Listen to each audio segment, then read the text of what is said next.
Les témoins de Jéhovah respectent-ils les droits et libertés de la personne?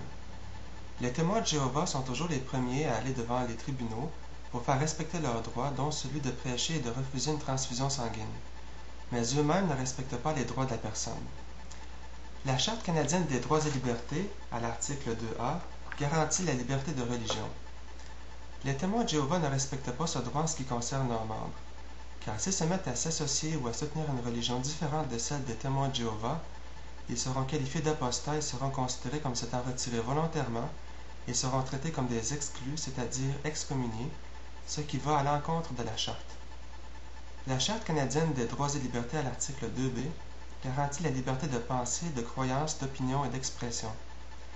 Les témoins de Jéhovah ne respectent pas ces droits en ce qui concerne leurs membres, car s'ils se mettent à exprimer et à propager une doctrine différente de celle que les témoins de Jéhovah enseignent, ils seront considérés comme des apostats et pourront être exclus, c'est-à-dire excommuniés, ce qui est une atteinte aux droits de la personne.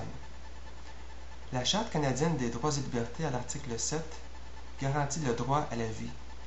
Les témoins de Jéhovah ne respectent pas ce droit de leurs membres car la secte leur interdit de recevoir une transfusion sanguine qui pourrait leur sauver la vie lorsqu'il n'y a plus d'alternative. Donc on voit bien que la Watchtower Bible and Tract Society, la dirigeante des témoins de Jéhovah, fait tout pour défendre ses droits devant les tribunaux, mais elle-même ne respecte pas la Charte canadienne des droits et libertés.